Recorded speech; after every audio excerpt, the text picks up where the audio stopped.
All right. So good afternoon, everybody. Just before I get started, how many people got the email I sent out about the extra personal day I have to take? Did you guys see that? So I posted. I'm gonna miss class on Tuesday, the 20th of October. Just need a personal day. I posted. If you go to the let me see. Back to the outline. Did I make a mistake in the outline? Let's see.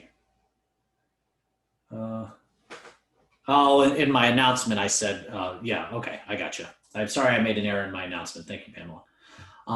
But I posted a new updated course outline for you. And you can just see basically what's going to happen is we're going to take our exam on the 15th, and then I'll be gone on Tuesday the 30th. Basically, I just shifted. I'll answer. You mean when will I grade homework too? And I'll talk about all that. Basically, what I did was I shifted all the concepts one extra day forward, and we're actually I think I had over budgeted time in here anyway, so we're still going to be able to get a review day in on Tuesday, and everything will be fine. There's no stress about me taking an extra day off. But the big thing is I moved the due date of the homework number 4, but I'll talk about that as we get closer. I think what you meant in the form was when was I going to grade the homework number 2 you submitted last Thursday? Or was it last? Oh, I guess it was last Tuesday. Yeah, sorry about that. I'm a little behind on that. I'm hoping to grade homework number 2 today. So this homework here, I'm hoping to grade it this afternoon right after class. Okay. And then I will post your homework number 3 probably. I'll probably have it for you posted before class on Thursday, so you can get started a little early on it. Okay. So before I get started, does anybody have any other questions about any of that?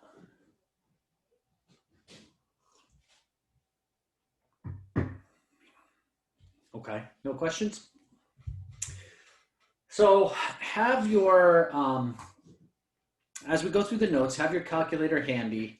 We're going to use our calculator a little bit later on in class when we get to some of the harder probability questions.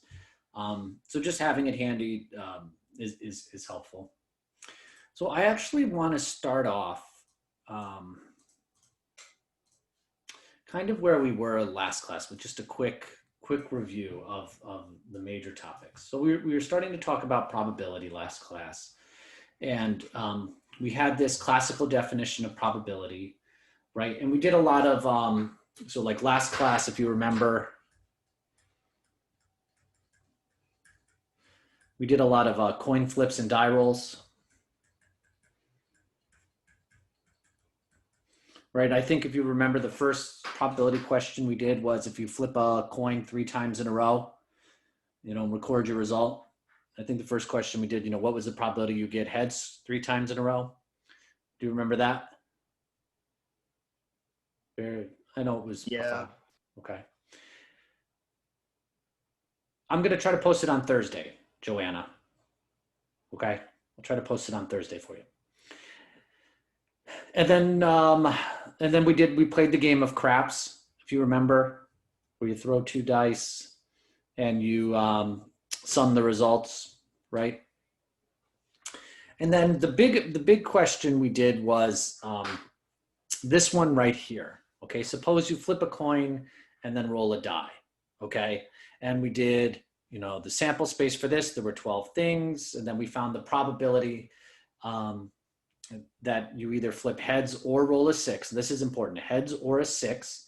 The answer was 7/12. Okay, and then what is the probability of flipping heads and a 6? Notice the subtle difference between the or and the and statements, and we said that this probability was 1/12. Does people, I know it was 5 days ago, but does kind of ring a bell, us doing this? Okay, good. Because we're going to come back and recompute these probabilities a different way. So just remember, for this example, the probability of flipping heads or rolling a 6 was 7/12. The probability of flipping heads or rolling a 6 was 7/12, and the probability of flipping heads and rolling a 6 was 1/12. Just remember that. And then I think we did this complement rule, right? And I said, it's just one mind, we had done this before, you've all used the complement rule before and not realized it. Like I asked this question, if the probability Matt has a cup of coffee in the morning is 0.9, what is probably doesn't have a cup of coffee? We just intuitively knew it was 0.1 because really what you did in your head was 1 minus 0.9. And then I followed that up with a complement rule to the game of craps here, okay? So I just want to say one thing about the complement rule, okay? This complement rule, we generally use it for, okay? So this will be uses later in class. When I ask you an at least probability,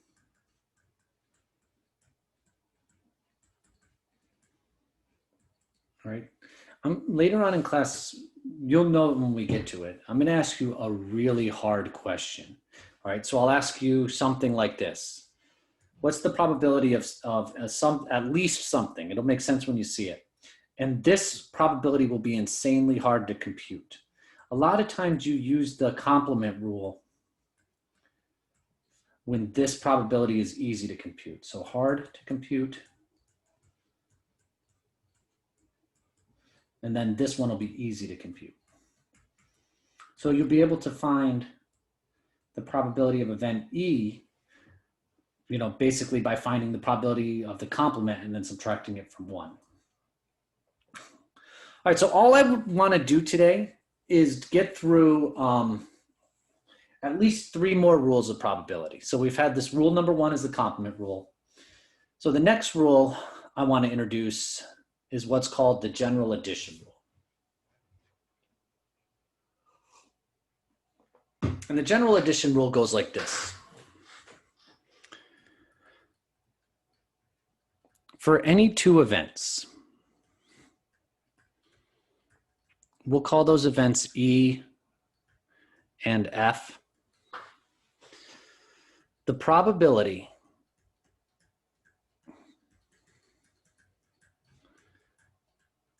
that event E or event F occurs. So notice here, this is important. The or statement. Okay, I just want to backtrack for a second. Or, do you notice how I asked it right here? Can you guys see the probability of heads or roll a 6? Do you see that? You can let me know in the chat if you see that. Thanks. Okay, so the probability of some event E, like flipping heads, or event F rolling a 6 is given by the following formula. So if I say, hey, what's the probability that event E or event F happens? Okay. Well, obviously this is called the general addition rule. So the mathematical operator that you're going to tie with the or statement is going to be addition, but then I want to note this, but sometimes subtraction as well.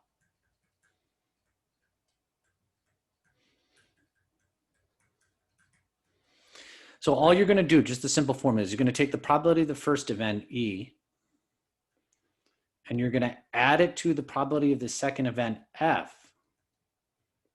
Okay?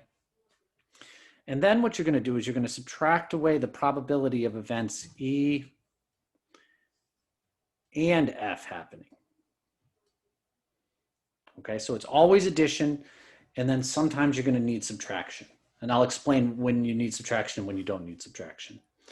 But basically, this last part, probability E and F will equal 0 if the events are what's called disjoint. Okay.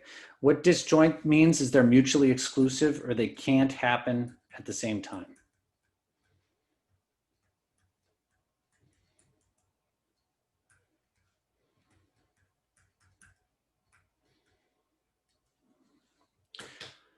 All right, so with a lot of these formulas, you're just gonna take the problem, plug it into the formula, and you have to figure out, what is the probability of E, what's the probability of F, and then subtract away the probability of E and F. Okay, and it's a little confusing at first. So let's do an example just to see if this formula works, just so we're clear. Okay. Does anybody need me to pause so they can copy this, or everybody good? I'll pause. Yeah. I'll pause and take a sip of my tea. I'm trying to get myself off coffee, so I'm switching to tea these days.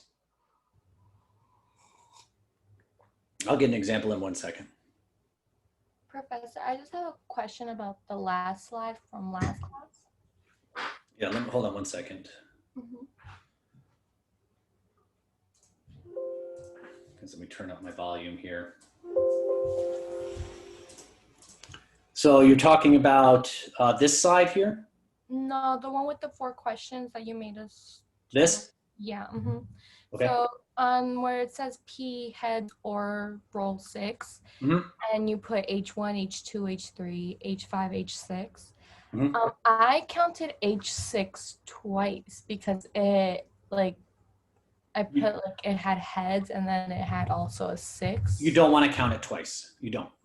Okay. If it meets both requirements, just count it once. Okay. Right. You don't want to double count. Double counting is bad. All right. All right. All right. Sorry. So is it okay for me to move on? Anybody need to finish copying?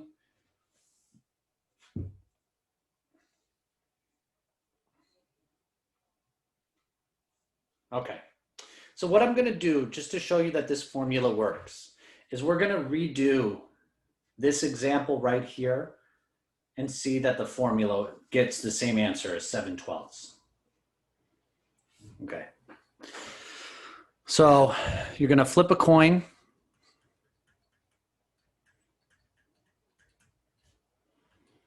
And then you're going to roll a die.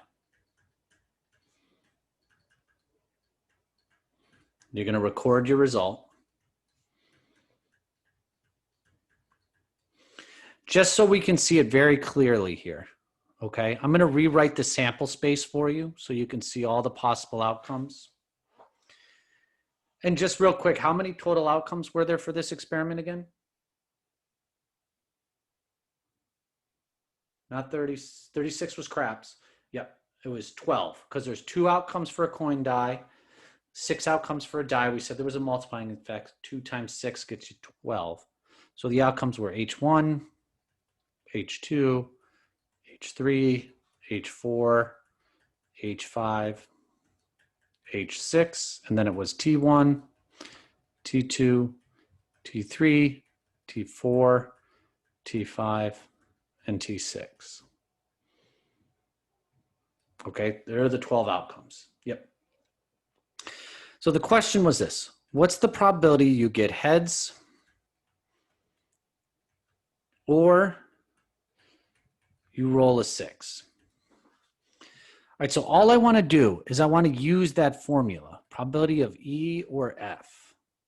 Okay?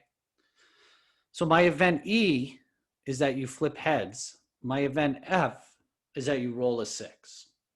Okay? So the formula is just the probability of event E plus the probability of event F minus the probability of E and F. Okay, so let me just write it out. You're going to take the probability of flip heads.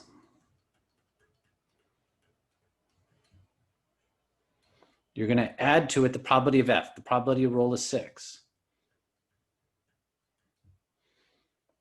Okay. Now, you have to ask yourself next if these events are disjoint. Okay. What disjoint means is they do not happen at the same time. But these events are not disjoint because can you flip heads and then roll a 6? Like, is that a possible outcome? Both of these things happening, flipping heads and rolling a 6? Absolutely. Yeah, there's H6. So these events are not disjoint. Okay. So because they're not disjoint, you're going to have to subtract away the probability of heads and getting a 6.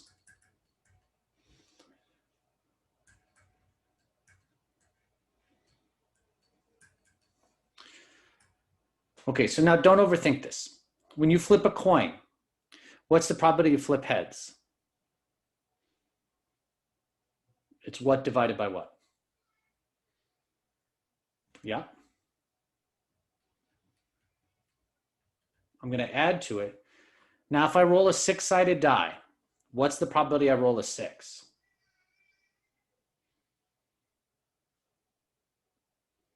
Yep.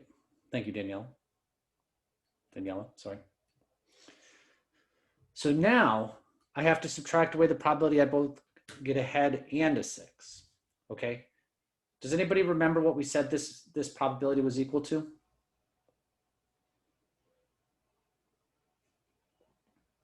Yeah, thank you. It's 1/12, because if you look back here, like we did that problem, heads and a 6, we did it, right? And we said that it was 1/12. So minus 1 out of 12. So now you just need to figure out what this is. So you just need to add fractions. The least common denominator here is 12, right? So I change 1/2 to 6/12. I change 1/6 to 2/12 minus 1/12. So 6 plus 2 is 8 minus 1 is 7/12. So this formula works, okay? It works.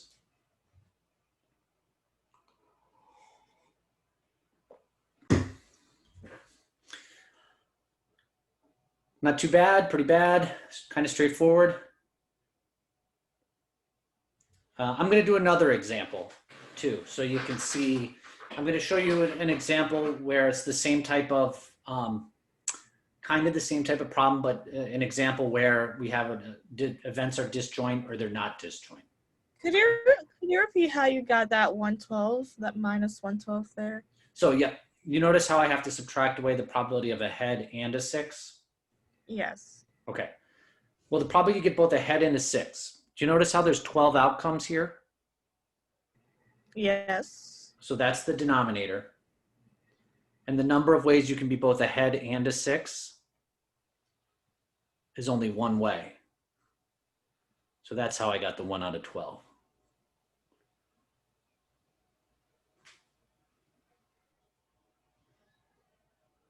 Make sense? Not make sense? No, not really.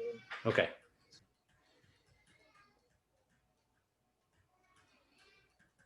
Okay.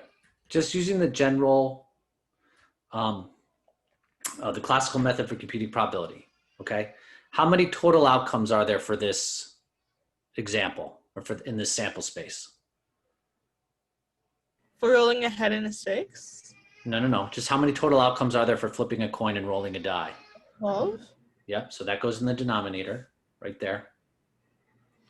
Now, how many ways can you get both a head and a 6? 1. That's where the 1/12 comes from. Yeah, but why did you subtract it from the 1/2 and the 1/6? I did. So what I did here is I just put common denominators. Like you need common denominators to add and subtract fractions, right? So the 1/2 changes to 6/12. The 1/6 changes to 2/12.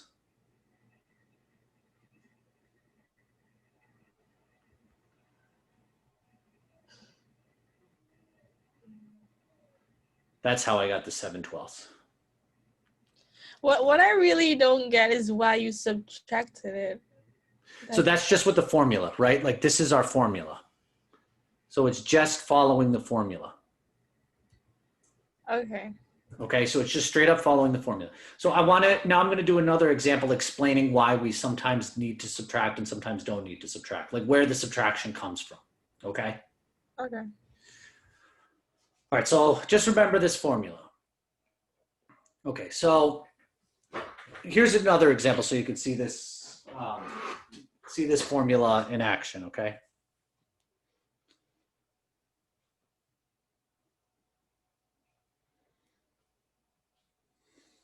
All right, so suppose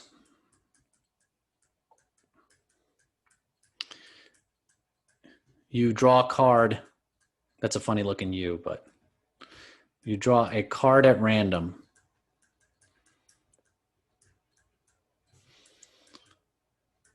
From a standard deck of cards.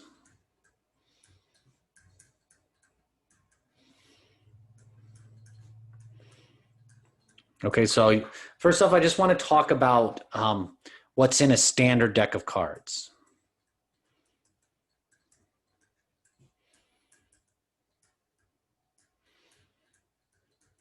Okay, first off, how many total cards are there in a standard deck of cards? Does anybody know? I think you have a little bit of, you have an extra 52. Yep. There's 52 total cards in a standard deck, okay? So a standard deck of playing cards is made up of 4 suits, okay? What are the suits? What are the 2 red suits? Let's start with that.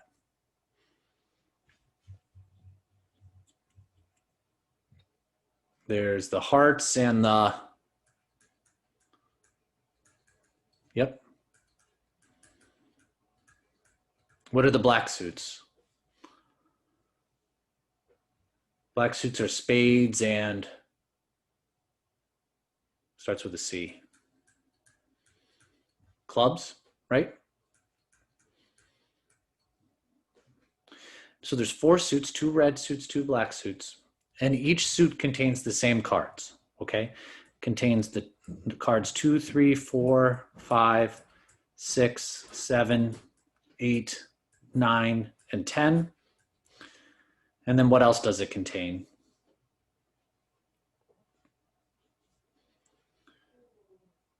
A jack, yep.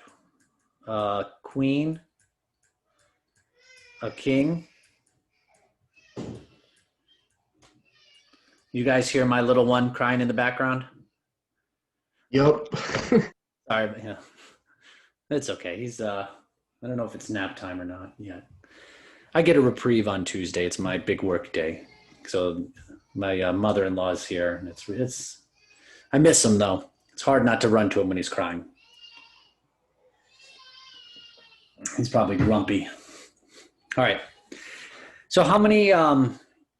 Just so we're clear here. So there's 13 cards in each suit. Okay.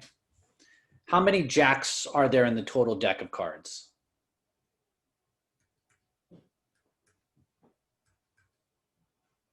So there's a jack of hearts, yep, a jack of diamonds, a jack of spades, jack of clubs. It's the same with the queen, right? There's 4 queens. There's a queen of hearts, queen of diamonds, queen of spades, queen of clubs, okay? Just so we're clear. And there's 13 cards in each suit. All right, so what you're gonna do is you're gonna take the deck, you're gonna shuffle it up, and then you're just gonna draw 1 card at random out of the deck, okay? So before I move on, does anybody have any questions about what's in a deck of cards? Are we good?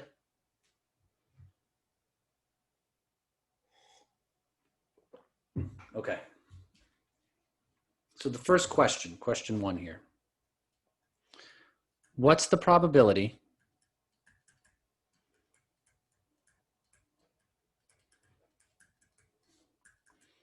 the card is a queen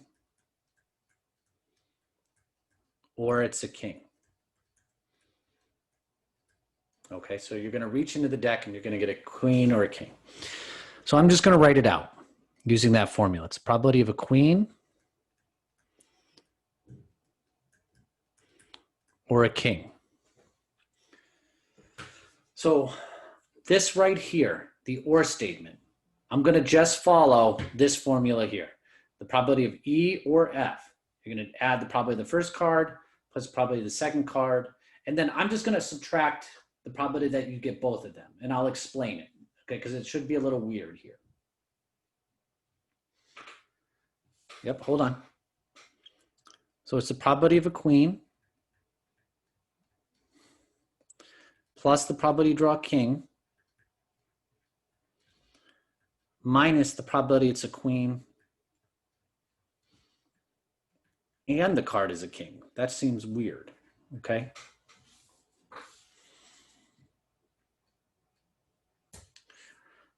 All right, so let's just first do a queen. How many queens are in a deck of cards? Okay, so what's the probability you draw a queen at random from a standard deck? Yep, there's 4 queens in the deck out of the 52 total possible cards. Plus, now what's the probability you reach in and you get a king? How many kings are there in a deck? Yep, there's 4 kings. Yep, divided by the 52 total cards. Now this is weird, okay? The probability that it's a queen and a king. Can you reach into a single deck of cards? Okay, remember, there's no jokers, okay? And pull out a card and say, hey, it's both a queen and a king.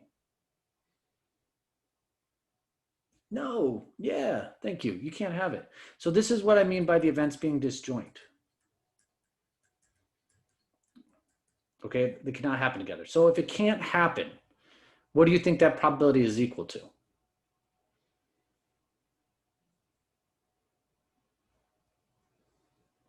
Yes, yep, it can happen 0 ways out of 52.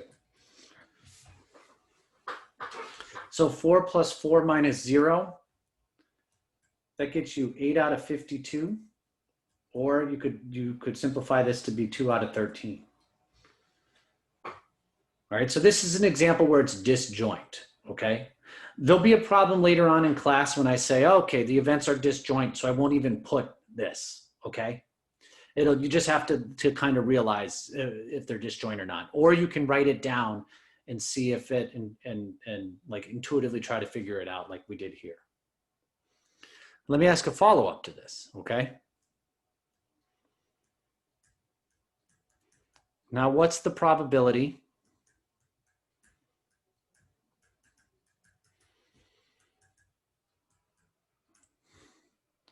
the card is a queen or a spade?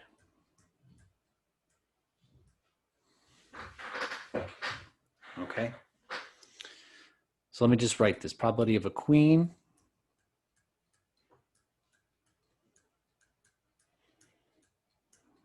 or spade. All right, so what you have to do here, you just have to follow the formula, okay? E or F, probably the first plus probably the second minus the probability that both of them happen.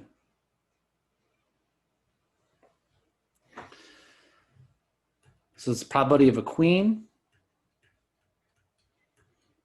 plus the probability of a spade minus the probability it's a queen and it's a spade.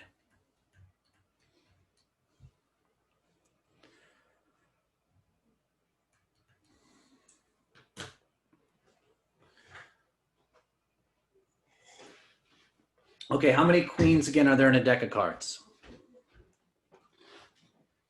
Yep, so the probability you draw a queen is 4 out of 52. Plus, how many spades are there in a deck of cards? Yep, remember we said there were 13 cards, so there's 13 spades.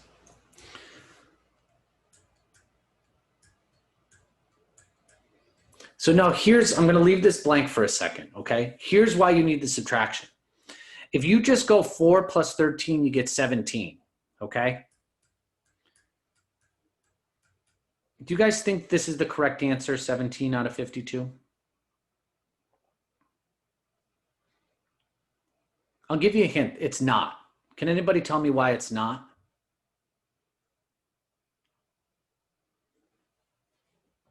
Yes, thank you. What did I double count? You're absolutely right, Tora. Yeah, in my 4 queens, I counted the queen of spades, and in my 13 spades, I counted my queen of spades.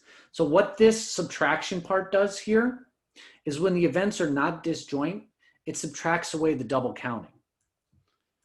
So how many cards are in a deck of cards that are both a queen and a spade?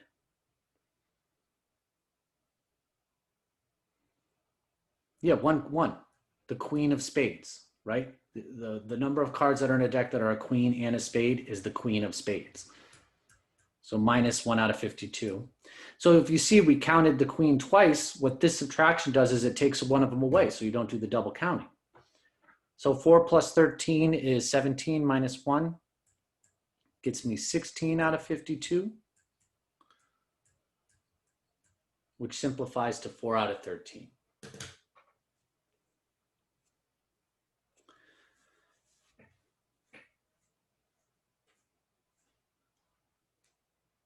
No.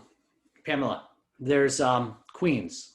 It just says there's 4 queens. There's the queen of hearts, queen of diamonds, queen of spades, queen of clubs. So the probability you draw a queen, remember we're just doing that separately, is 4. Then there's 13 spades. And the queen and spades, there's only one card in the whole deck that's a queen and a spade. It's the queen of spades. Okay, good. Yeah. I would never on an exam ask you questions about deck of cards because not everyone's really familiar with it. I would more ask questions like this coin flip die roll stuff, okay? But I just like this question here because I think it really illustrates the difference where sometimes it's equal to 0, sometimes it's not equal to 0, the subtraction part. Okay.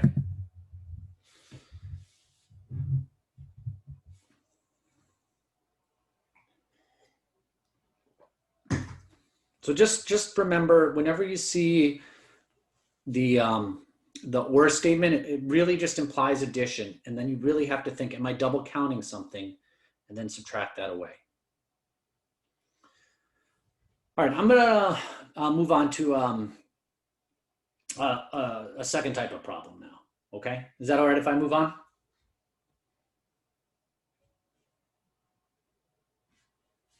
Okay, I got 2 yeses. All right, let me move on. So in class today, what we want to now do, we want to move into what I think are a lot more interesting problems. Okay. And how events interact. All right, there are 2 types of events that we can look at moving forward. We can look at things that are called independent events and things that are dependent events. Okay, 2 events are independent. Okay, so we'll call these 2 events event E and event F. Yes, so the homework, yeah, I'm going to post the homework before Thursday's class. Yeah. I think I've said that a few times, right? So you'll get a homework on Thursday, and I'll go over the homework with you. I'll talk about it. Is that okay?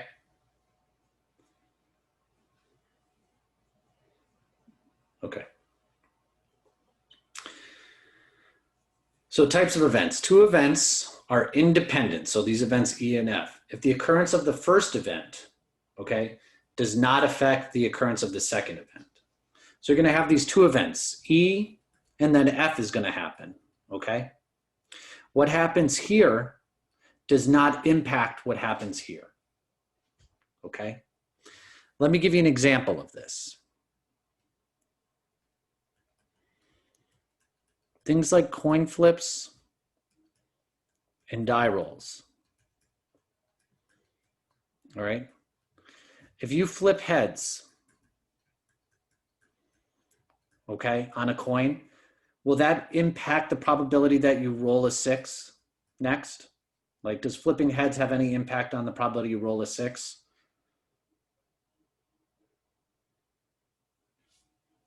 Yeah, no. So things, whenever I ask questions about like coin flips and die rolls, these are independent events. The second type is sampling with replacement.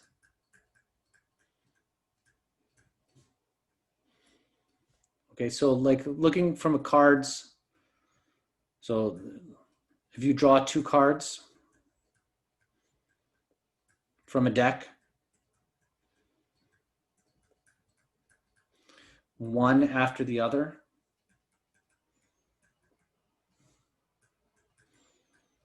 But you replace the first card.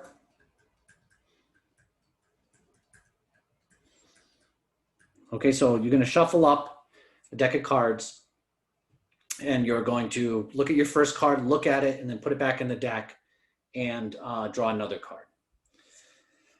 So what's the probability you get a queen the first time in a deck of cards?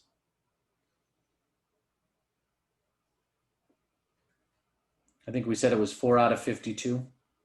Yeah. If you draw the queen and then you put it back in your deck, so you look at it, you're like, yeah, I got a queen. I'm going to shuffle it back in the deck. What's the probability you get another queen? Yeah. Yep, it's the same, 4 out of 52. So getting a queen the first time, if you replace it, doesn't impact the probability you get a queen the second time. And the third type of event will be sampling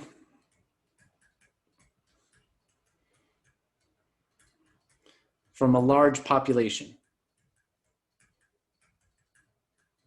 Okay. So like suppose you're going to select 2 people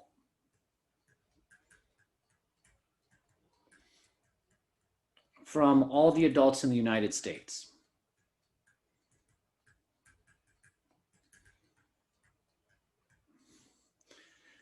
Suppose you want to figure out the probability you select a male and then a male, the second person. So if you select a male first and you take one male out of the United States population, do you think that's going to have a big impact on if you select another male in the United States?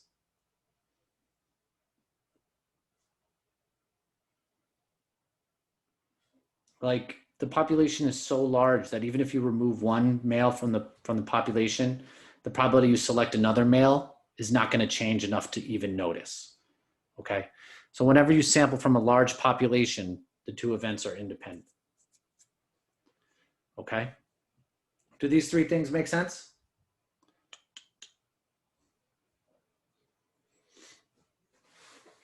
Okay. We're going to work a bunch of examples. So today we're going to focus on independent events. Let me just talk about what dependent events are. 2 events are, a little bit of a typo here. 2 events are dependent, sorry. 2 events are dependent if the occurrence of the first event E does affect the occurrence of the second event F, okay? And this happens 2 ways, or 1 way really, okay? It happens when you do sampling without replacement from a small population.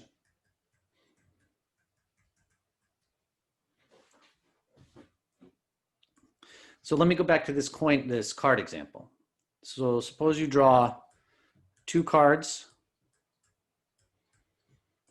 from a deck, one after the other.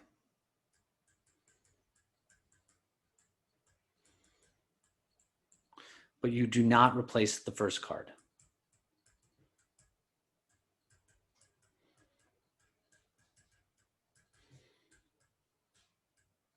All right, so now I want to figure out the probability you get a queen and then a queen. All right, so what's the probability you draw a card the first time and get a queen? It was 4 out of 52. Yeah. So it's like, hey, great, I got a queen. All right. So now what is the probability if you do not put the card back in the deck? Okay, you hold on to that queen. What's the probability you draw another queen? 3 out of what? Not 53, 3 out of 51. Yeah, because there's 1 less queen in the deck and there's 1 less total card. So notice what happens first does impact what happens second. It changes the probability, okay? So these are considered dependent events, okay? Next class, we're gonna talk about how you work with dependent events. What we wanna do mostly now with the next part of class is talk about independent events, okay?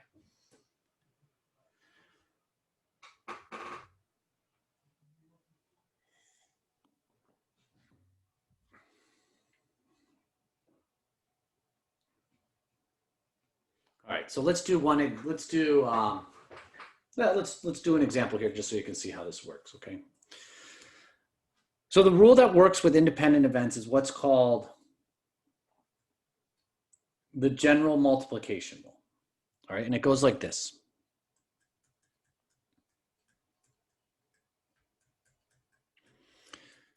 For two independent events,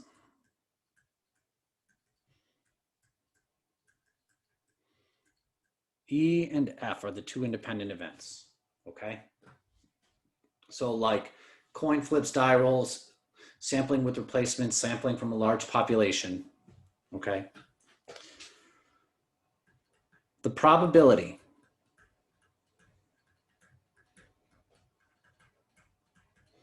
that events E and F happen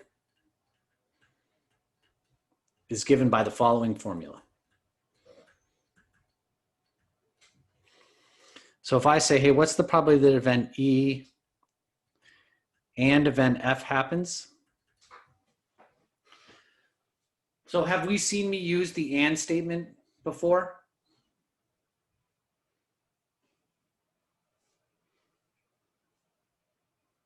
Like have we worked problems that involve the and statement in class already? Like if you look back here, and, here's the and.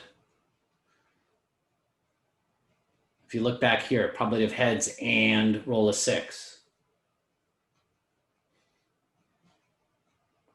Well, this formula is really, really easy. If they're independent, okay, they have to be independent events. You take the probability of the first event, E, and you multiply it by the probability of the second event, F. That's it. Just straight up multiply the two probabilities. Okay? So does this formula work?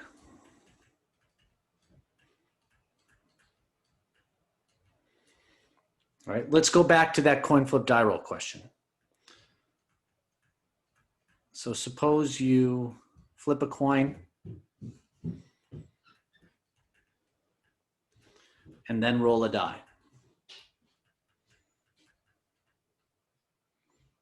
Okay, what's the probability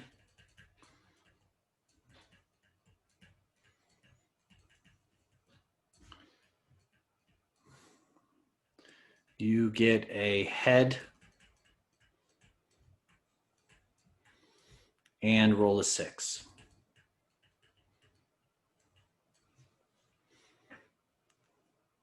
All right, so it's the probability of you flip heads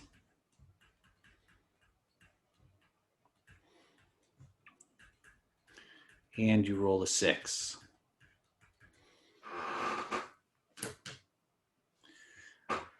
Okay, we've done this problem, all right? Does anybody know, even before I used the formula, what the answer was? Remember what the answer was for this?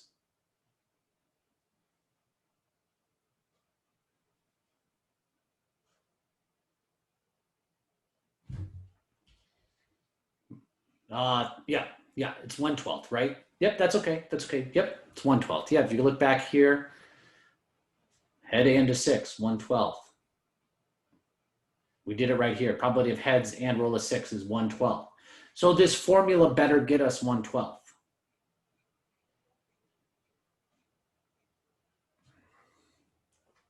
So just you take the probability of the first event, which is flip heads,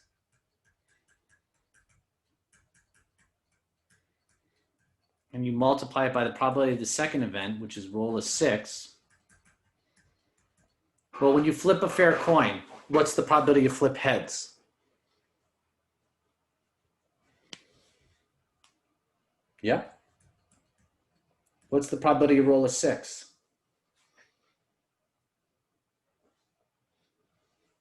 One out of, yep. When you multiply fractions, you go 1 times 1 is 1. 2 times 6, wow, look at this. You get 1/12. So it works. It totally works. Let me just do another example so you can see that it works, okay? In the game of craps, if you remember that. What's the probability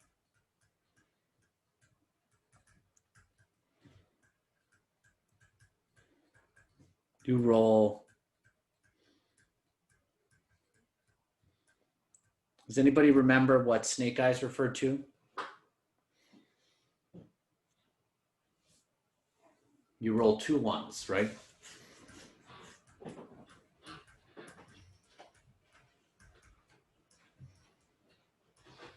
Okay, does anybody remember what the answer was to this?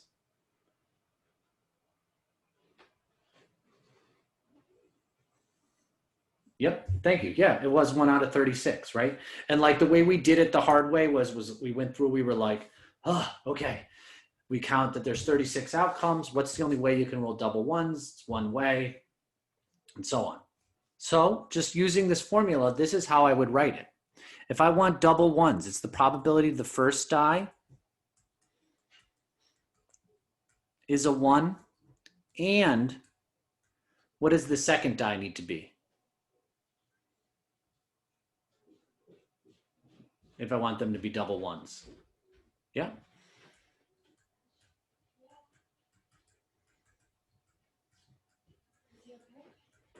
Well, you see the and statement.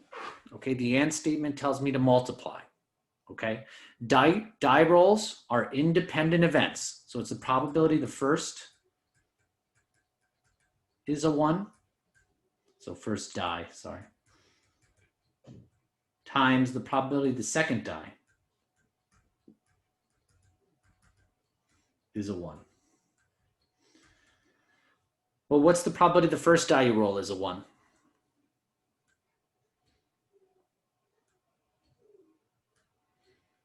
It's 1 out of 6. The probability the second die you roll is a 1 is 1 out of 6.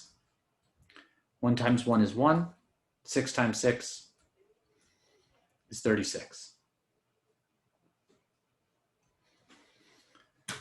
So this works. Works. Make sense a little bit now that you've seen me work 2 examples?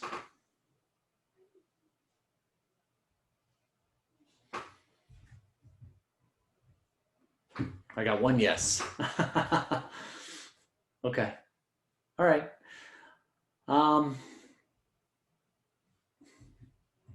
Let me just do one more. No, we'll save it for the break. All right, let's take a little bit of a break here. Is that okay with everybody? A little bit of a break for a second, step away.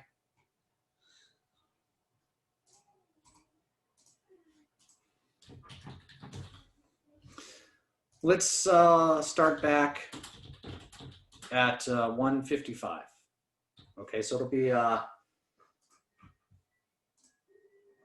a 6-minute break. Okay, I'll see everybody in 6 minutes.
All right, everybody, can you hear me okay?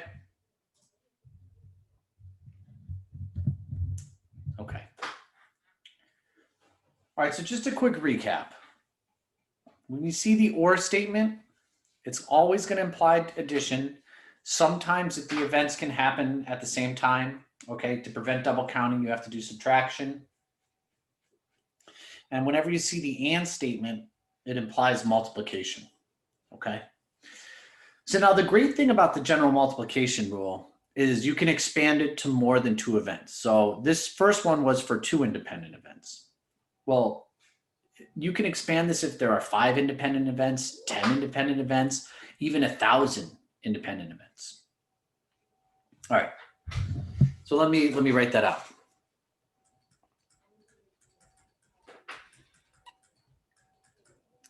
If the events E, F, G, H, doesn't matter how many there are, 4 or 500, okay, are independent events,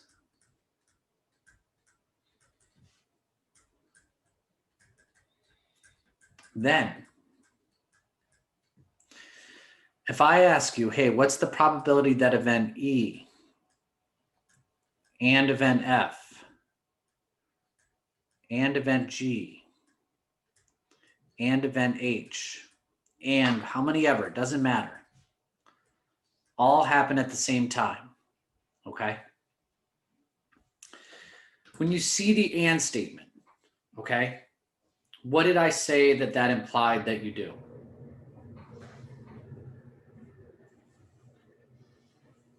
What mathematical operator is the and statement? Yep, multiply. Perfect, perfect. Thank you.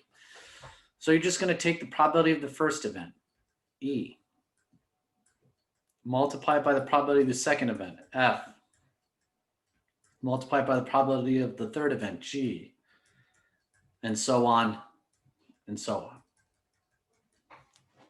on. Okay? So just multiply the corresponding probabilities. That's it.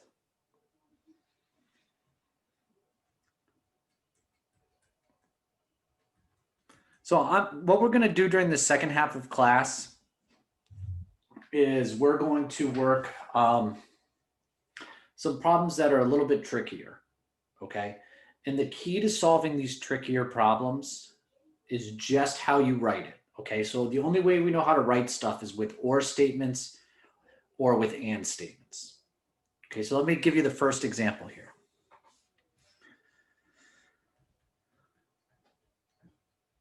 Suppose you flip a coin 5 times in a row.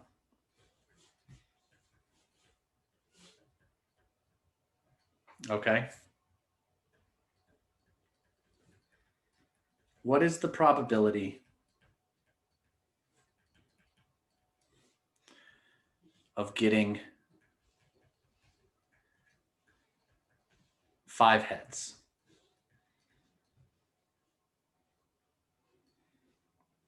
Okay. A little bit different than some of the problems we've done before. I mean, we've done 3 coin flips in a row. I'm just curious. Does anybody in the chat think they know what the answer to this is? If you flip a coin 5 times in a row, what's probably get heads 5 times in a row?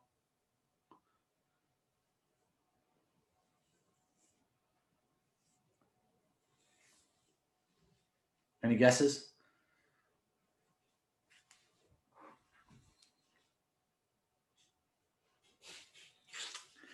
Okay. All right. Let me solve this. Okay.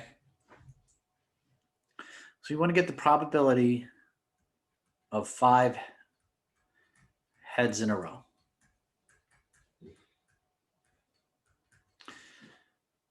Yeah, you're closer with the 5 out of 32. You're close, not exactly. All right, let me show you guys how to tackle this problem. Okay.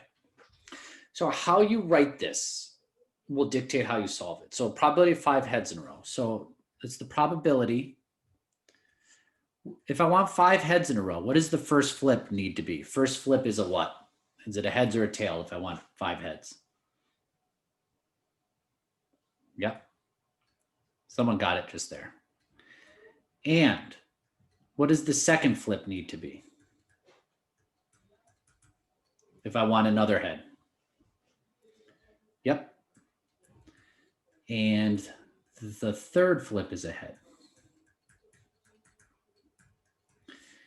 And the fourth flip.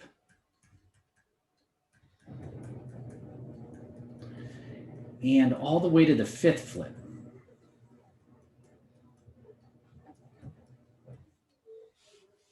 Okay. Next thing you need to ask yourself, I see the and statement. What mathematical operator does it imply?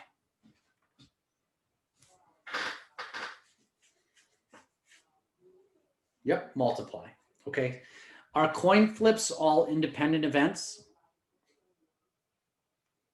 Meaning if I flip heads on the first coin, does it have any impact if I flip heads again? Yeah, they're independent. Absolutely. So then it's just the probability the first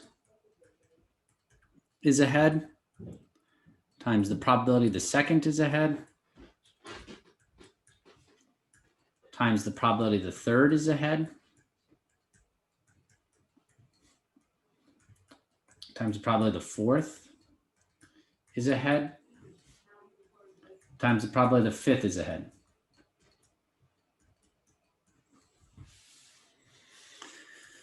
Well, now what's the probability when you flip a coin, you get heads?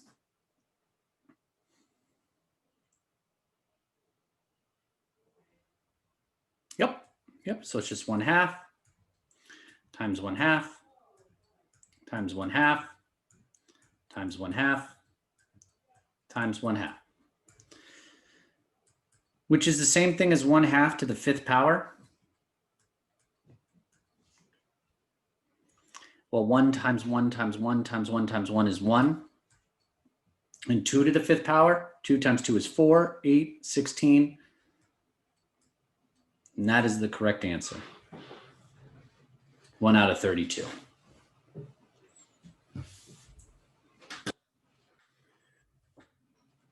Makes sense how I did that? Do you see, like, I just wrote it with the and statement.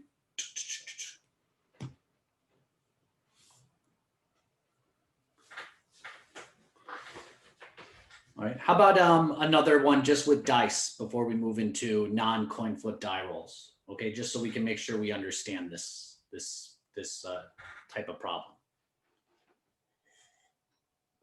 Everybody okay if I move on? Nobody need to copy this anymore?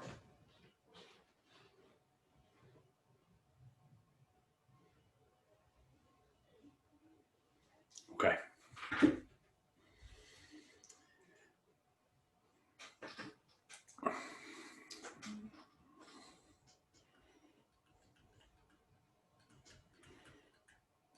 So I want to do an example about the game. I don't know if you guys have ever heard of this game called Yahtzee. How many people have heard of this game, Yahtzee? It's like an old game, involved dice.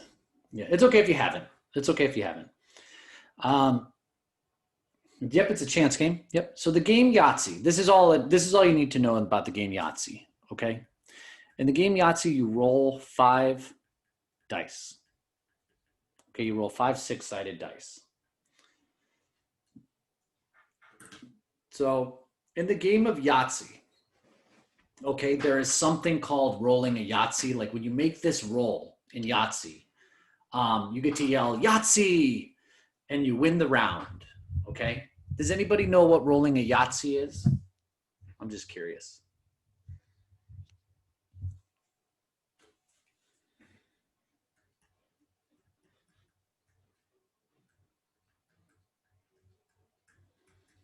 No. Rolling a Yahtzee, yeah, that's it, Leonardo has it. Yep. Is all the numbers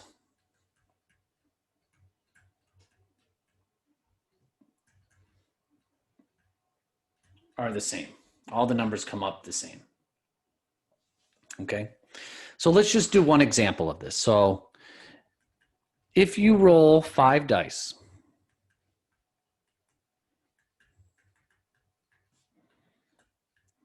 what's the probability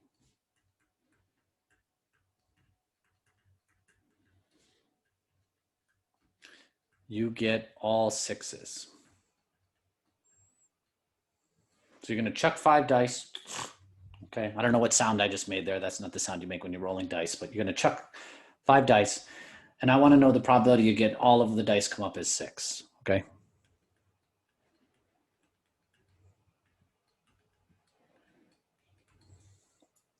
Okay. Thank you for the few laughs there.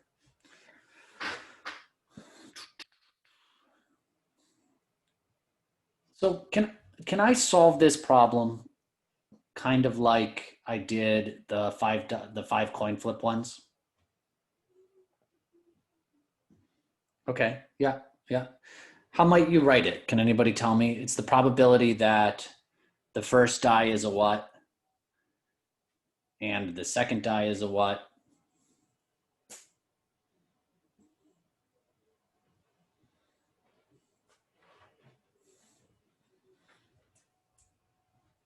So it's probability the first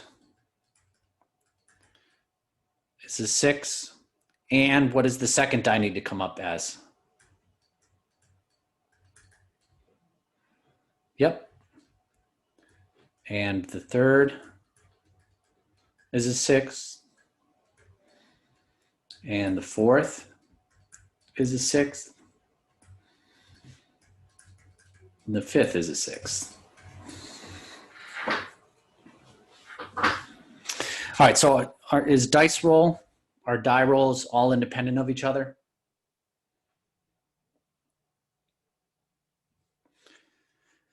So you can't get too bogged down in the following thing if you're thinking this, because when you actually play the game of Yahtzee, you take the 5 dice in your hand and you roll them all at the same time. So a lot of people are like, well, you know, maybe the first die bumps into the second die and it affects the outcome.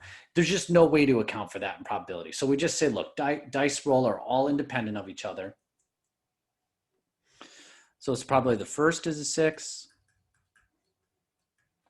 times the probability the second is a 6 times probability the third is a 6 times probability the fourth is a 6 times probability the fifth is a 6.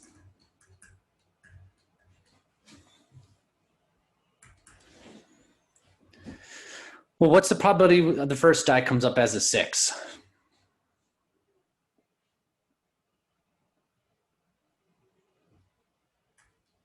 Yep, it's 1/6. Probably the second die is a 6 is just 1/6.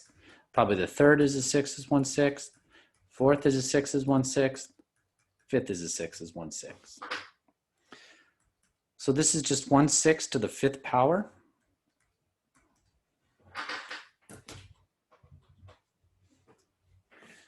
Well, 6 to the 5th power is 7,776.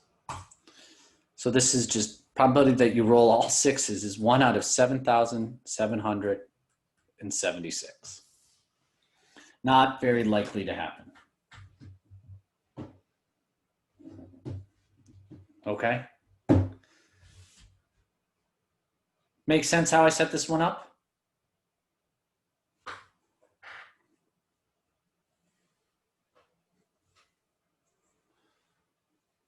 Okay. Let me add a second part to this. So this was all 6s, okay?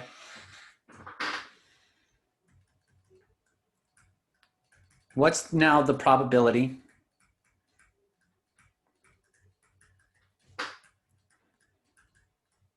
you roll 5 dice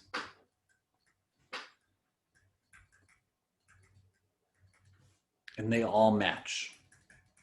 Okay, i.e. they're the same number.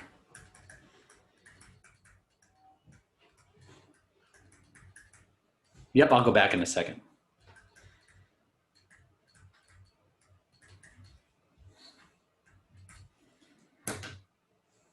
Yep, sorry about that. Go back.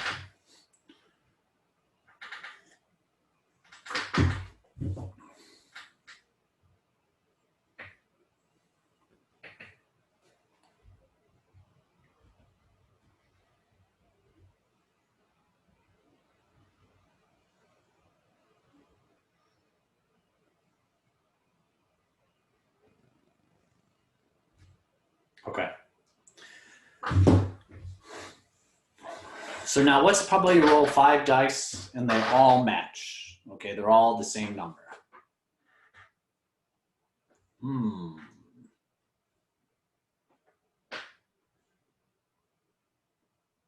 Well, how can this happen? How can they all be the same number?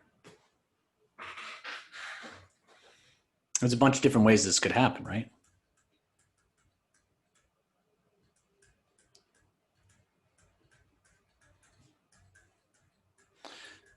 Could they all be ones? Is that one way they could all be the same number? All 5 dice come up as ones?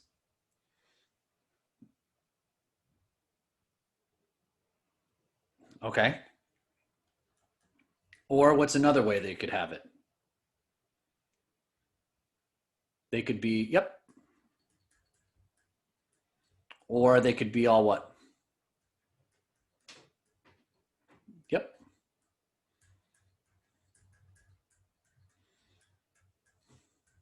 Or all 4s, or all 5s, or all 6s, right? When you see the or statement, what does that imply? Always to do.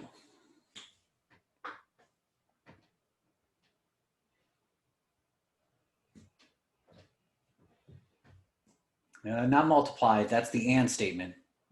Yep. So it's always addition, sometimes subtraction. Now you only need the subtraction if they can happen at the same time, okay? But you don't have to worry about that because you can't roll all 1s at the same time as rolling all 2s. So you don't need the subtraction part, okay? These events are disjoint of each other, okay? So it's probability all 1s plus the probability all 2s plus probability all 3s plus probability all 4s plus probability all 5s plus probability all 6s.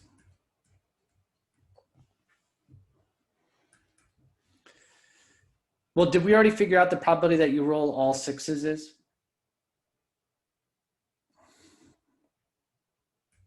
Yeah, we did that. It was in the previous example. It was 1 out of 7,776.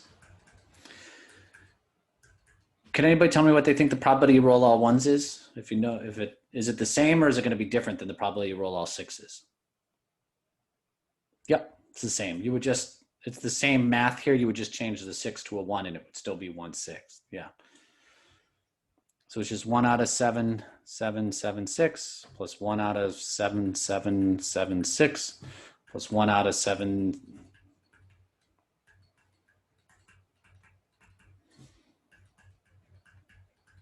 So it's great. They all have common denominator. So this is just 6 out of 7,776, which would simplify to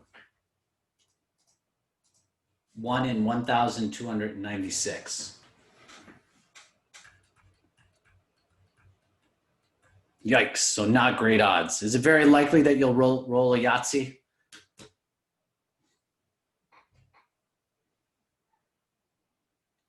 I wouldn't bet on it.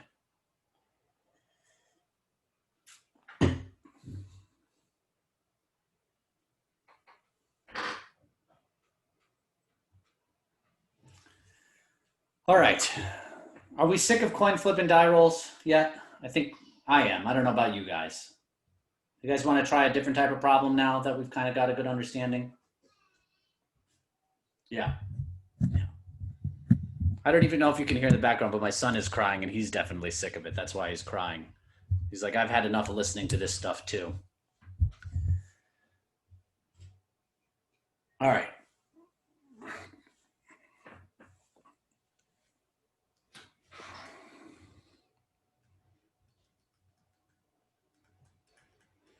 So I want to talk about a blood test example here.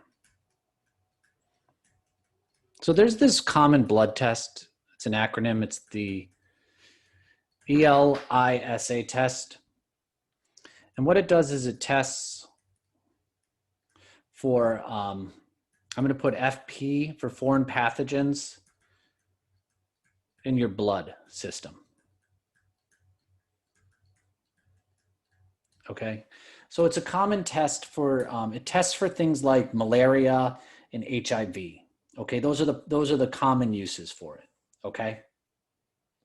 Actually, the only reason, just kind of like a sidebar to this, the only reason I know about this test is a few years ago, many years ago, I went and got a physical. Now they just do this every time, but the doctor said, "Hey, would you like to get tested for HIV?" And I was like, "Well, you know, why would you ask that? And what does it involve?" And the doctor, she was like, "Oh, it's just a blood test."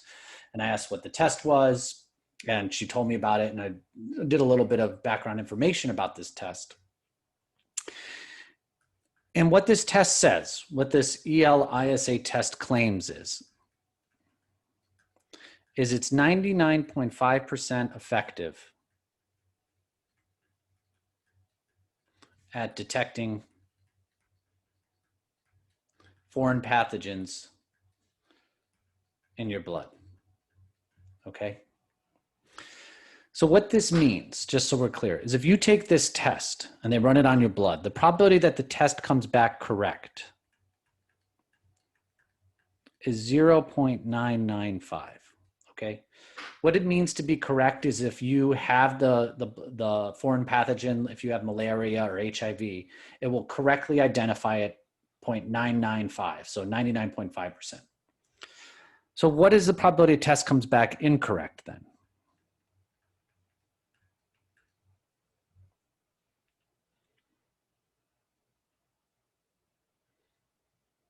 If this is the probability it's correct, what's the probability the test comes back incorrect?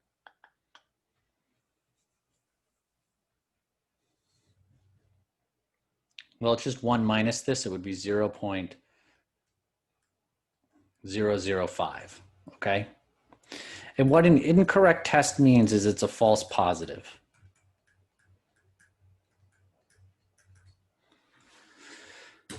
Does anybody know what a false positive is?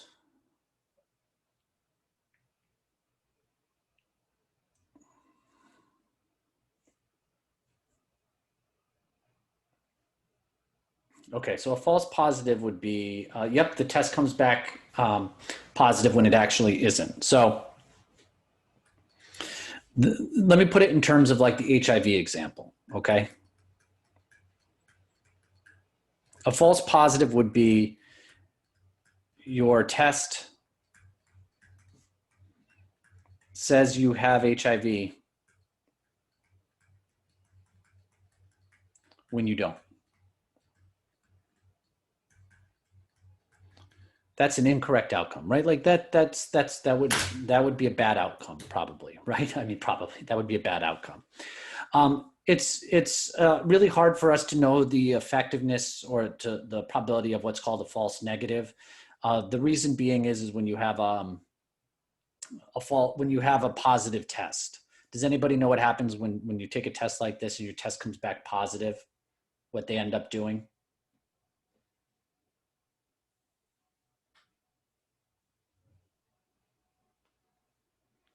So if you take a blood test like this and it comes back positive for either HIV or malaria, something like that, they're going to test you again and again and again and again and again to make sure they got it right, okay? But if it's a false negative, it's really hard to calculate the probability of that because, you know, if someone's test comes back negative, they just leave, you know? Okay. All right, so here's the question, all right, using this blood test, okay? Everybody got the probability it's correct and probability it's incorrect? At least that makes sense? Okay. This is a very common test, okay? So this test right here, it's probably, anytime somebody gives blood, okay, they run this test on blood. Every time someone goes to a hospital for surgery, they take, you know, blood, they're gonna run this test on the blood. You know, I get my physical, you know, every year, and every year I get blood work, and it stinks, right? Because they, you know, they have to prick my arm and draw blood, but, you know, every year they run my blood through this test regardless. So a lot of people are taking this test every single day in this country, okay? So let's just say if 1,000 people take this test,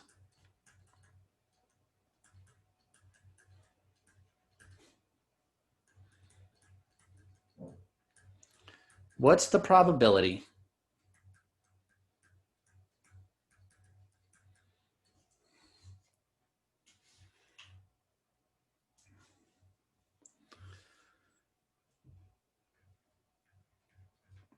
of at least one test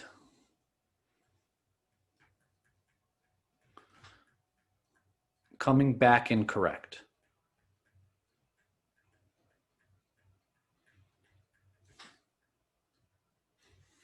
Okay, so basically what we're gonna, be finding out the probability that like today, someone's gonna take this blood test, okay, for either malaria or HIV, and the blood test is gonna say you have malaria or you have HIV, when in reality they do not.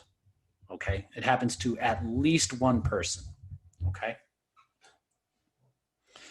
so I'm asking us the probability that at least one test in 1,000 tests comes back incorrect.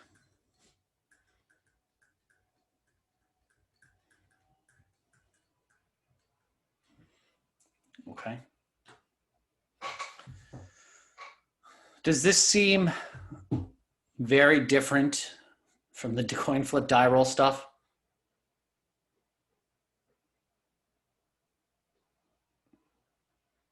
Does it seem maybe harder?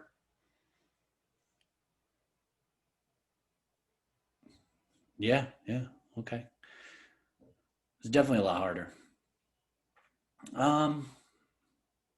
I have no idea how to answer this problem. Does anybody have a suggestion? I mean, that's a lie. I do know how to answer this problem. But we got a suggestion? So you got to think back. I know class has been a little dry with the coin flip die rolls, and I'm really sorry about that.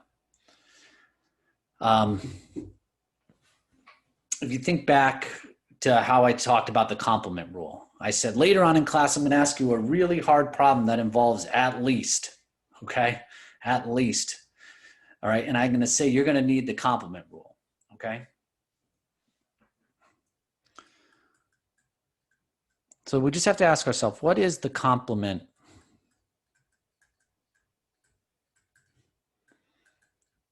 to at least one? Okay.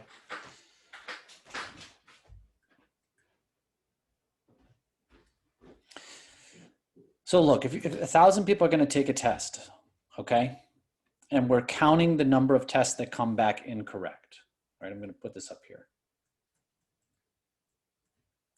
Number of tests to come back incorrect, right? What's the least amount of tests that could come back incorrect if 1,000 people take the test?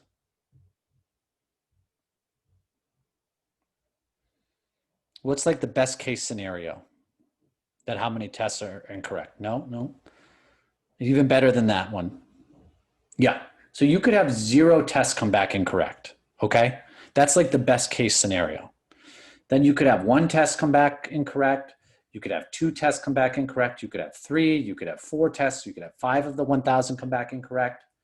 All the way to there's a small but non-zero chance that all 1,000 tests come back incorrect. Okay. This right here, 1 test or 2 tests or 3 tests or 4 tests or 5 tests, this right here is at least 1.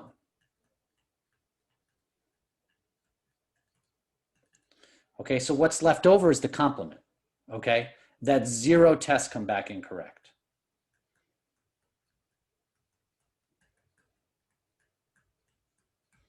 What's another way of saying 0 are incorrect? They all come back what?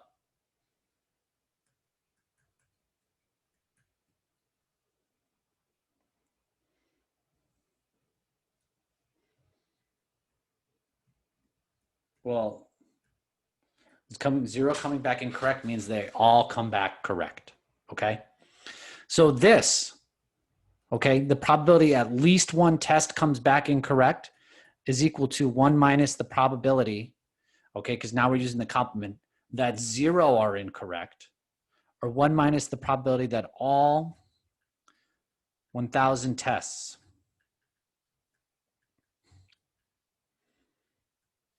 are correct. Okay?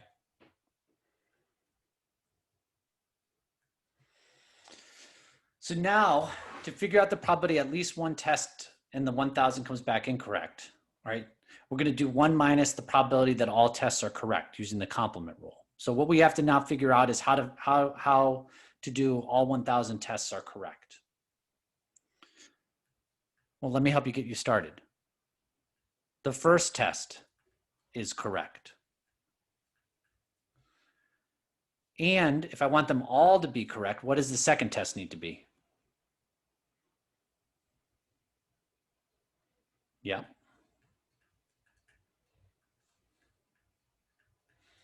And what does the third test need to be?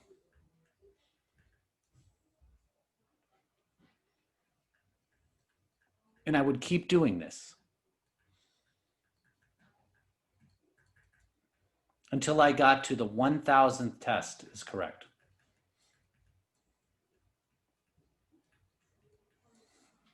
Okay.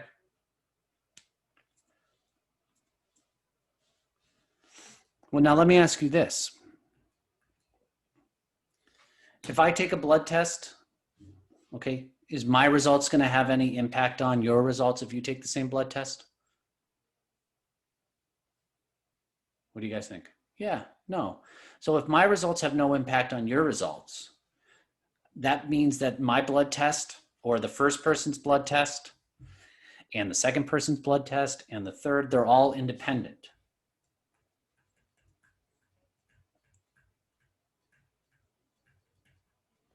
So it's 1 minus the probability the first is correct.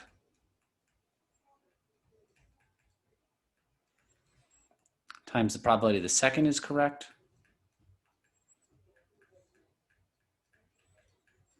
Times probability the third is correct. Times you would keep going till you get to the probability the 1,000th is correct. Okay. Well, look back, in your notes or let me go back a slide. What is the probability that a test comes back correct?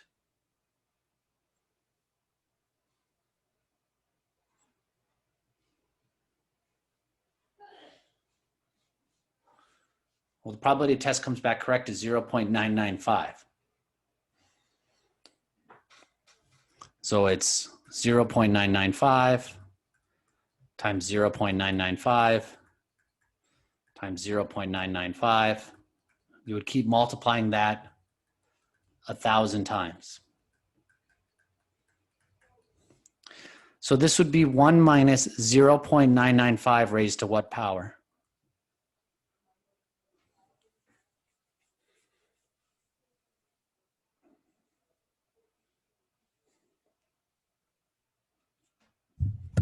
Yep, thank you. Yeah, so let's grab our trusty calculator, okay? And see what that is, okay? So we're gonna do 1 minus 0.995 raised to the 1,000th power.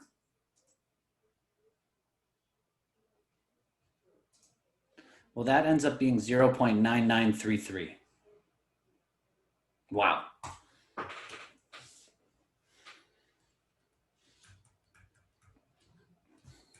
So to put that so maybe you can see it as a percentage. There's a 99.33% chance. So that's pretty darn close to 100% chance that if 1,000 people take the test, at least one person's going to get a false positive today. What do you guys think? Do you think today somebody's going to take the blood test and get a false positive?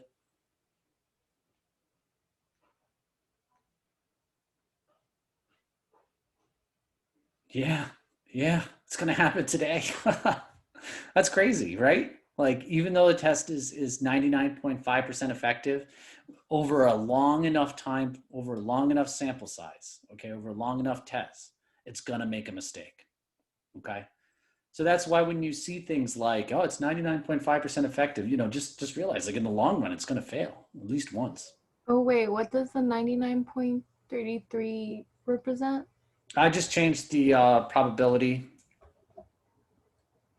to a percentage, and it's just the probability that at least one test today, at least one test comes back incorrect. This is the answer. Okay.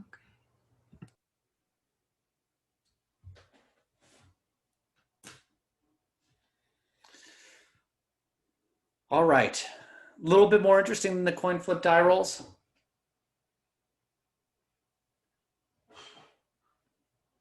I hope so.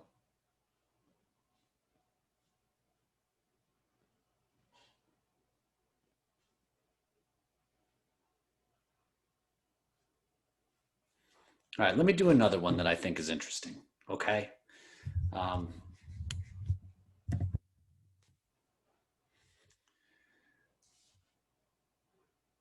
So you guys might be surprised to hear this or not, I don't know. But in preparation for lecturing, right, I've been teaching this class for, gosh, 10, 11 years, but I like to read different textbooks just to see like the examples that they have in their textbook. And everyone's probably thinking, oh man, you need to get a life professor. But a few years ago, I came across this really, really interesting example that I wanted to share with you, okay? And the example is about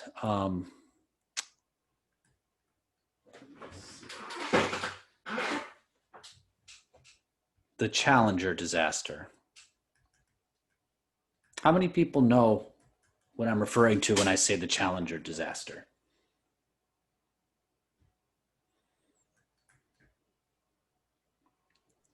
Hold on, Professor. Before you move on, in the previous example, are you saying that 99.33% of the test is going to be correct?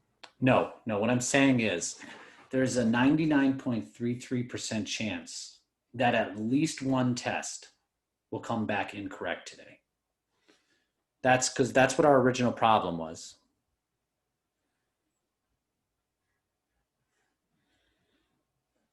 Oh, okay. Thank you. Yeah, and we used all this work to get there. Okay. So this next example I'm going to do is just like this, okay? This is okay if I move on, everybody? Okay. No one in the chat knows, remember your history here, about the Space Shuttle Challenger disaster when I put the space shuttle in front? Does that ring a bell?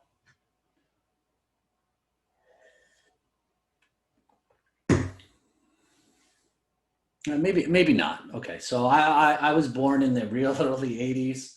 So I grew up in the 90s. So I remember when the United States used to launch a space shuttle. So they retired the space shuttle, oh God, was it 10 years ago? Something like that. But on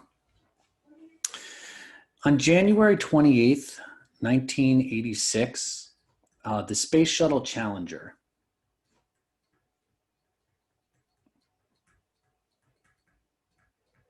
I'm just going to put in quotations, exploded. That's not exactly what happened, but a lot of people think that during liftoff. Okay. It was a major event in the United States at the time because, so what was happening was we were at the height of the, our space program. And what happened was NASA recruited a elementary school teacher to go into space with the astronauts. And so they were going to conduct experiments for students in space, like on television across the country. And so everyone was watching the space shuttle launch live, and on live TV, the space shuttle exploded. It was a really sad day. So what I want us to compute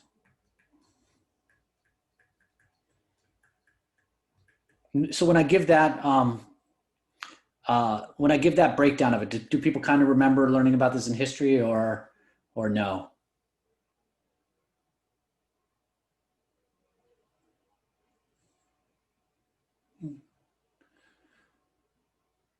Okay. Well, you should, it's an important part of the country's history. So maybe after class you can do a little bit of research on your own about it. But how about this? Do people remember the space shuttles we used to launch? We actually just had a few months ago, if you remember, SpaceX launched an astronaut into space. People remember that? It was like the first time in a long time that an astronaut launched from United States soil, because we've actually been riding on Russian rockets for the last like decade or so to get to the space station. All right, but wow, no one's interested in NASA anymore. That's a shame. All right, so let's compute.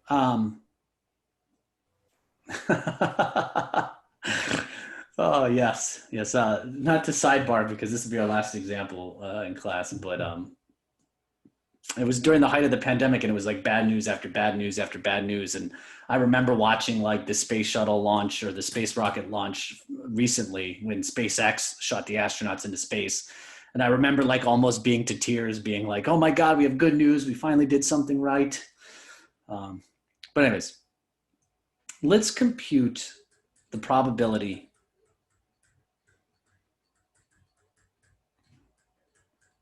of what's called a shuttle loss. Okay, this is a probability they probably told the astronauts on Challenger before they went into space.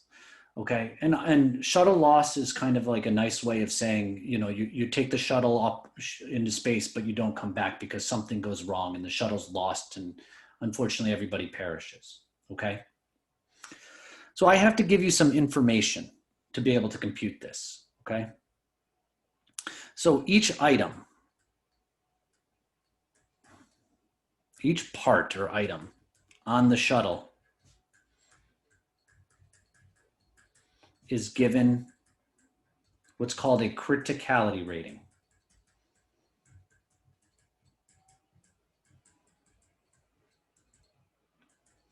Okay, basically what it means is how critical you are to the space shuttle, okay? So I'm talking about literally like every screw, every bolt, every button gets a criticality rating. The most important items on the space shuttle are what are called criticality 1 items.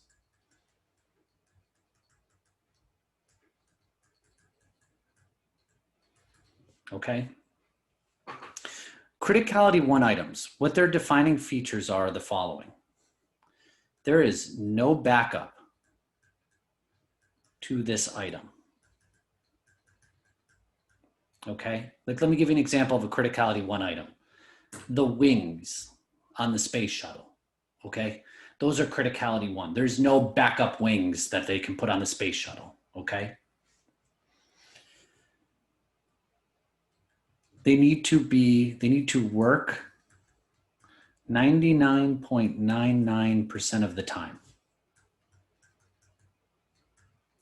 They actually say they have 99.99% reliability rating, but just basically what that means is the probability that the item will work, okay, is 0.9999, okay? Similarly, what's the problem? The probability the item fails or doesn't work? It would just be 1 minus this, so it'd be 0.0001, okay?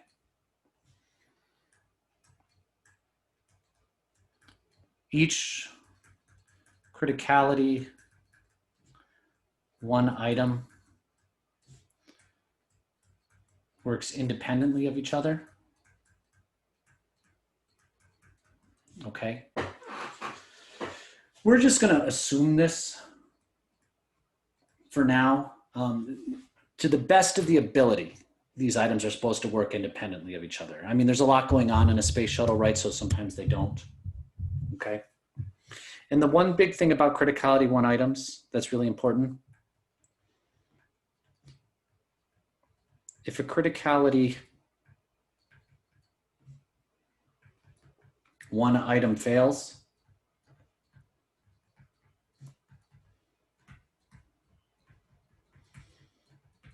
the shuttle is a loss. So if any of these items fail, the shuttle will not make it home, okay? Like the wings, if the wings fall off the shuttle's not gonna make it home and it's a loss, okay? So actually what ended up happening on the Space Shuttle Challenger is a criticality one item failed. A sealant on an exterior fuel tank failed.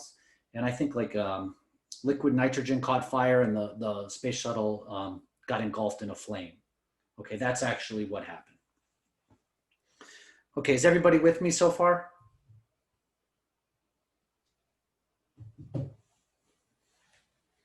I can't tell. All right, well, let me just ask you this question. Do you think you want a lot or a little criticality one items on the space shuttle?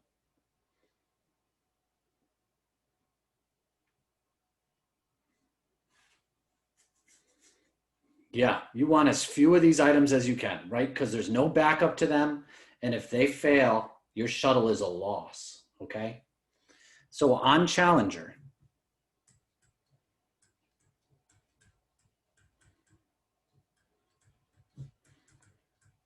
there were 748 criticality one items.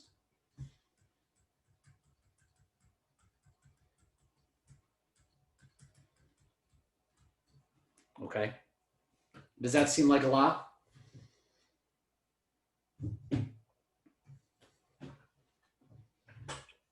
Yeah, that's like a lot of criticality one items, okay? So now we actually have enough information to compute the probability that this shuttle, even before it took off, what the probability was it wouldn't make it home, okay? So everybody okay if I go to the next slide?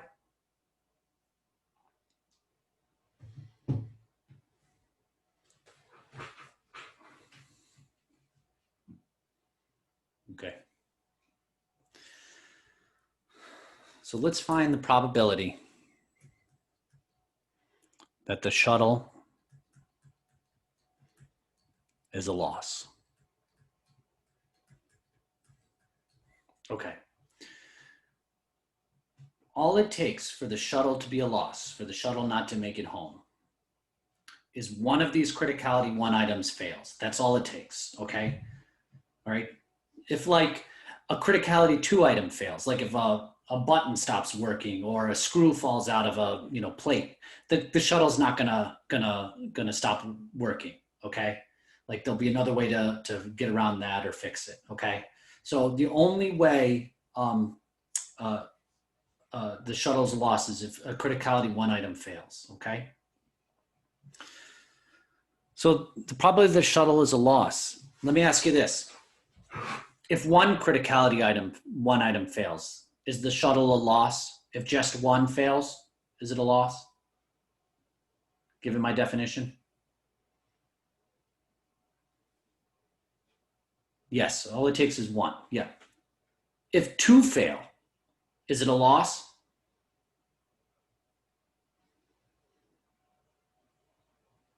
Yeah, right? Like all it takes is one. If three fail, if four fail, if five fail, it's a loss. So all it takes to be a loss is at least one fails.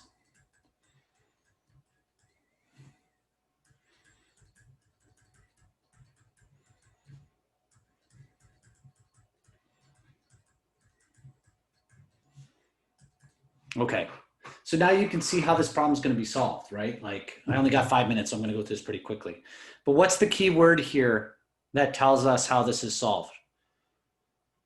Or keywords, yeah, this at least. So whenever you see an at least, it's one minus the opposite. So the probability of at least one fails is zero fail. So it's one minus the probability zero, criticality, one items fail.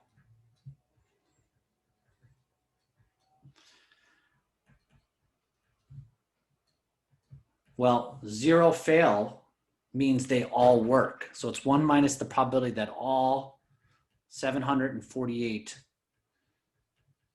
criticality one item's work. Okay. So for them to work, it's 1 minus the probability the first works and the second item works and the third works,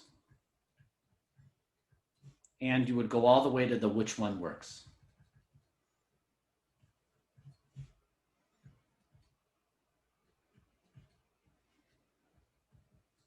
Yeah, the 7, I got it. 748th one works because there's 748 of them.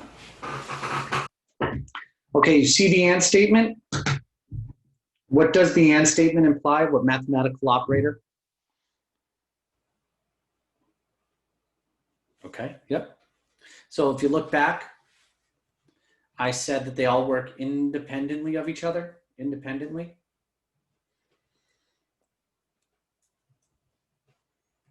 So it's just going to be 1 minus probably the first works times probably the second works times probably the third works times, you're going to keep going, the probability the 748th works. Well, NASA says the probability that they work is 0.9999. So it would be 0.9999 times itself 748 times. So let's grab our trusty calculator here. So this is 1 minus I'll do 0.9999 raised to the 748th power. Okay, so what I'm going to show you is the probability even before the shuttle took off. Okay, what they said, the probability that the shuttle would be a loss and wouldn't make it home. Okay, so it's a little over 7% chance. So it's 0.072.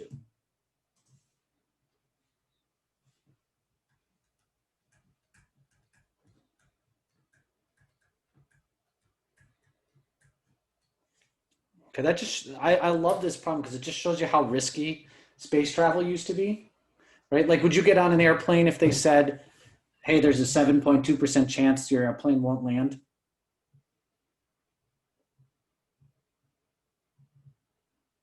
I mean, I wouldn't get on the plane. Absolutely not. No way. You know? Basically what that means, if there's 100 flights, 7 of them won't land. Like, that's scary. That's scary. I mean, I've probably flown 100 times in my life. So maybe not. Maybe that's an overstatement, but not by much. But so like, it's scary. So I know we're running out of time, but at least did you find this example and the blood test example a little bit more interesting than the coin flip die rolls? I hope so. Okay.